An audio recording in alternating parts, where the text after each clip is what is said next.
You can buy Saints 90s. That she's worn? That's right. Oh. It's a bit... Why? Because are they like... What, she's... Hang on, this is a scam. You're already at it. She sells her 90s. Not even arrived at the ashram. She's not... It's not like If you're out of a the real back saint, of a you should have van. one 90 for about 50 years. I ain't wearing that 90 again. I wore it last There's night. a new one, box fresh. Some mug will buy that one. It's got poop up the back of it. Who cares? I put that one on just fine. Who done one? Yeah, what a 90.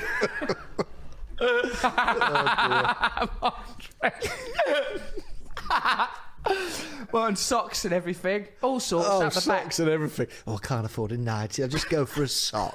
How much is that? 200 quid, all right, yeah. She's a real saint, isn't she? Yeah, great. Okay. Has she hugged this sock?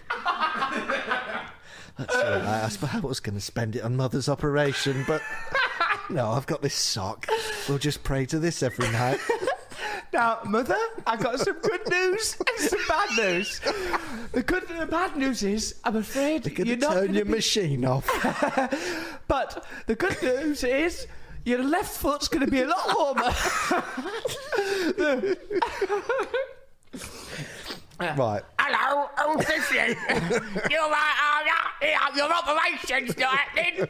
Oh, what's that, Mr. Socky? Well, my mate, we're switching the machine right off.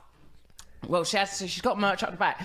Did you buy any clothing? I bought G a Calendar. Did you buy anything? I didn't buy the other stuff. To be honest, I had questions and queries about that. But Okay. look, let me just state from the outset. I'm just being cynical. I know you are, and I'll just state from the outset. I don't know about the mysticism or the miracles of the unknown and all that, but what this woman's like, sort of if you meet someone who's claiming to be a saint or whatever, or the charges that are often levelled at me is like, well, hold on a minute, you're a bit of a hypocrite, and you go around in that fancy car. She don't go around in a fancy car or anything like that. She just kips on the floor. Her ashram, where she lives, what I visited, is where her village was, where she was born.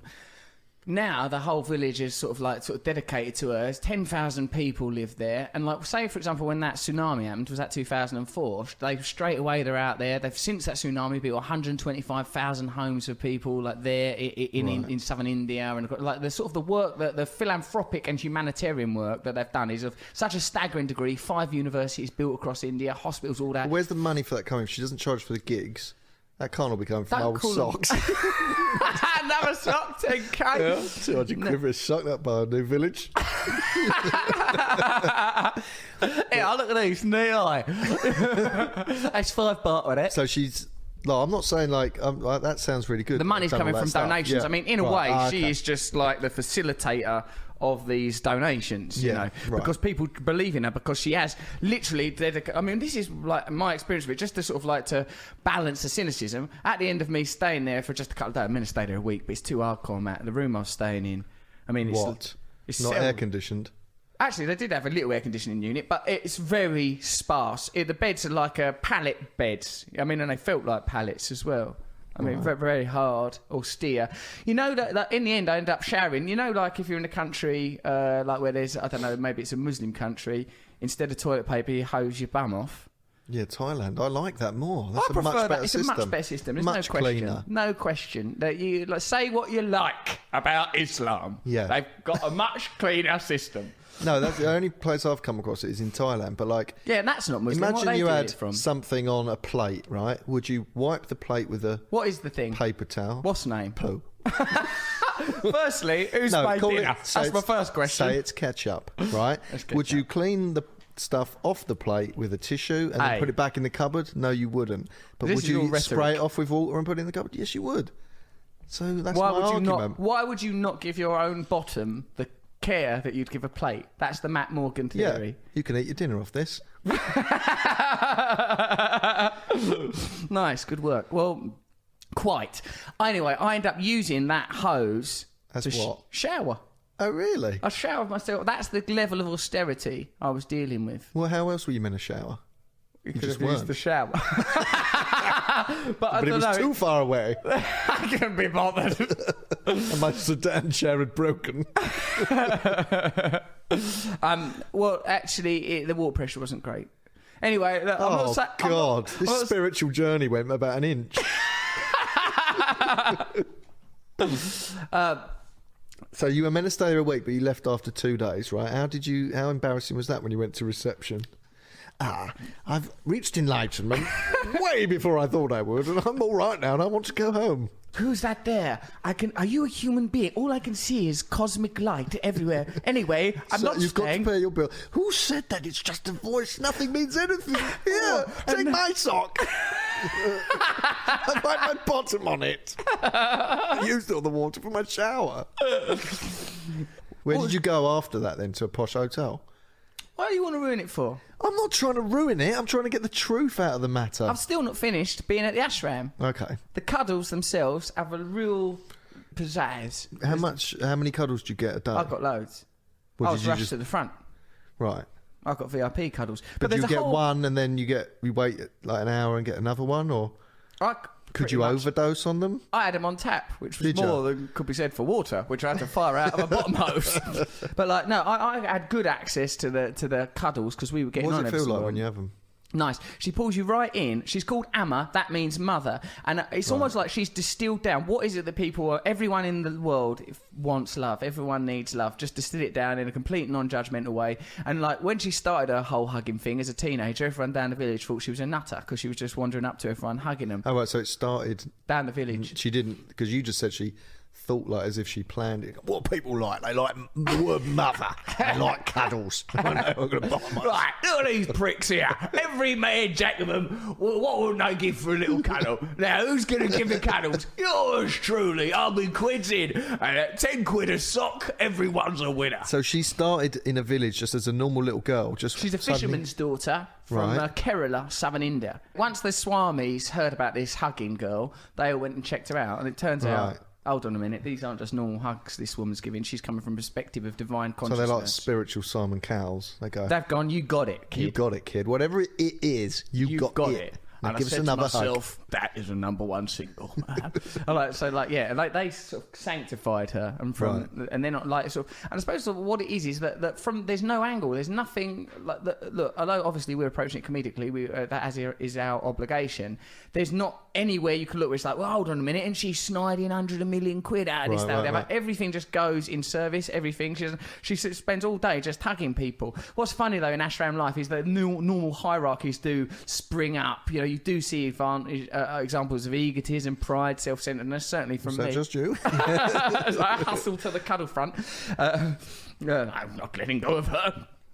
There's a whole infrastructure around the cuddles. Like when you're going on a roller coaster, you sort of think that's the end of the roller coaster queue. Then there's another bit of roller coaster queue that's maybe roped off or zigzaggy. Yeah, it's like that as you're approaching the cuddle for people that think the queue brings you right near it. Then zigzag round in the snakes and ladders, and like you sort of There's all sort of Brahmin, which is sort of like priest people, both male and female, everyone robed up. 10,000 people, aircraft hangar in the middle of India, and they're sort of, as you're approaching, they sort of manhandle you a bit to get you into position for the cuddle, because she's cuddling, like over the course of a day, she'll cuddle 10,000 people. It just goes on all day. So it requires all this infrastructure. So they fluff you for a cuddle. They sort of line you up. You get a cuddle fluffed without question. And the other reference that I might like to say, she sits in this armchair, and behind the armchair is like a suite for someone. This round here. Doesn't stand There's all up. priests behind it. No, she sat. You come right in. Oh right, I thought she stood up cuddling people. No, she sat perched on a stage in a chair, all surrounded by the paraphernalia and aesthetics of Hinduism. The thing that was most like, and I'm sorry to use this reference, was the Jumal Fix-It chair. With those, where the stuff was in the arms. Yeah. And behind it, there's someone will give you a little bit, you get a little bit of ash, you get a sweet, you get all little... I mean, it's eerily similar. You get a wish granted. A bit of cigar ash on your head. Then she utters her sacred mantra. No, actually, so there's all this paraphernalia and infrastructure around the hug itself. When you get in the hug, I'm one, I went one. I've been twice, man out, and then I went in Ali Pali for one. Similar thing, thousand people there, merch up the back. So you've gone you're a groupie. Yeah. You've seen her in New York, devotee, Ali Pali in London, yes, and in Kerala in India, or where it is. Yeah, I've got a T-shirt. Do you remember me? Same as before. Hey, Emma, my boyfriend's in there. A lot of people's boyfriends are in there. Yeah, so And oh my God, I mean, it was actually sort of quite amazing. It's quite amazing. When she pulls you in for the hug, she just murmurs something down your ear hole. I mean, it's you twat! I've been watching you in the queue, jumping around like an idiot. Get out! They might think I'm giving you a cuddle.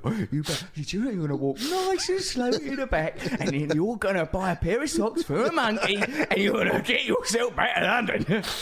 No, like, so it's a very nice feeling. But I tell you what, like when everyone's asking, you know, do you believe in God? Like, and when you're yourself are questioning the existence of God, aren't all of us sort of on some level going, show me a sign, God, show me a sign, show me you're real? You're asking to see some connection between your inner world and outer world. There were moments around Amma where like that I felt total collision and collusion of my inner state and outer state. Like that woman on some level, like them lot, the proper hardcore devotees. I was looking on the New Year's Eve night, I was sat right beside her. Honestly, mate, 10,000 people there. It was like Nuremberg. She's thinking like they're singing all these songs, all bongo drums and everything. The kids put on a play. It weren't very good. But her bit, like, you know, she said all the children just naturally sort of all flock to her. She's sat there and, like, you know, she's singing these songs. Now, you know, like our Christmas songs are a bit, you know, good King Wenceslas, there's no real, know, why in a manger. Well, their songs that they're doing on New Year's Eve, it's deep. It's like the nature of reality is fundamentally flawed. We are in a mission of pure consciousness. Burn away carnality in the flesh. Unify with the essential nature, and all using the names of gods and goddesses. It's like powerful stuff. And then there's bits where you have to go like, like that, and everyone throws their hands in the air. Honestly, it was the cross between football, Nuremberg, and like some weird church thing. The vibe got intense on New Year's Eve, real intense. And I looked around, like about most of the people were just staring in total devotion at her. Oh, not you. No, I was sat to the side on a plastic garden chair thinking, how long can this go on? No, I believe there's something in it that has she gone clear? Has she gone like that's she's become... It might be that, because there's a real sort of, I mean, like, bear in mind it's a woman from the south of India. She's got no sort of social advantage. She's daughter of a fisherman. And like, as I say, her whole life is devotional. She's not doing anything else. She's not like, oh, maybe I'll get a TV show. I mean, when you look at any great person's life, even people that are flawed, like the kind of people I've talked about, Messiah Complex, Che Guevara, Gandhi, Malcolm X, the defining thing is I'm prepared to give my life over to this cause, and if it means dying for it, no problem. Like, you know, even if you took it, I've sort of said, even if you took it on the most mundane secular level, this person has done these unbelievable philanthropic and anthropological things, you know, not anthropological, just philanthropic lovely things. And like and I also said, like, with her achievements, if you found out she'd like nutted a few people off and there'd been people murdered, you'd still go, well, you know, at least she built them hospitals. But the fact that it's all just been done really on sort of cuddling. Did she ever? Is the cuddle exactly the same for everyone, or sometimes? No. Would she hold on a bit longer with someone? One bloke, he dragged his cuddle out for about 10 minutes by asking questions. I was peeved at him. Really? I got change your hair. I saw you in Berlin. What sort of questions? I mean, it's mad. There's like Indian farmers. He was Indian. I don't know what he was saying. Like, you know, because the majority of people there are Indian, but there's loads of Westerners like me. I got special treatment, sat at the side for a long time. And there was an amazing bit where she gave babies their first meal, and all these babies from around the world were brought out. Some of them were wearing makeup. It was crazy. I mean, it was one of the most visually rich and evocative experiences in my life. But it did feel like what you do feel like. In any system, you're going to get hierarchies, and there were bits as well where you could see she was wound up by stuff. Like, she was like, "Oh, this music, you sort it out, sort the audio out." You know, she was saying it. It's New Year's Eve, guys. Come on, we're meant to be having fun. This doesn't come round every year. It does every year, but I mean, come on, just but once. You know, you could see. Well, I learned a lot from watching her about leadership and like that. You know, people do have like, you know, having like being objectionable or finding the fact that people have got egos and irritating is like finding the fact that people have got toes irritating. It's just something that people have. It's an unavoidable attribute of. I'd prefer to see that. Right. You know what I mean? But yeah, there was one bit at the end. You meant to sort of like offer something up.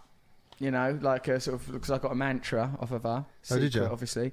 And like, yeah, I've been doing it for How many ages. mantras you got in your box now? I've got a fair few mantras. I've learned loads of. I've learned the Hare Krishna's ones. I've learned her one. Anyway, he meant to give something. The only thing I had was this pair of sunglasses. And I really like these sunglasses. And I was sort of thinking, how much of this spiritual journey has this been that the idea of giving up these sunglasses sickens me? You should have done a lock of hair. Well, give a lock of my own hair. Yeah.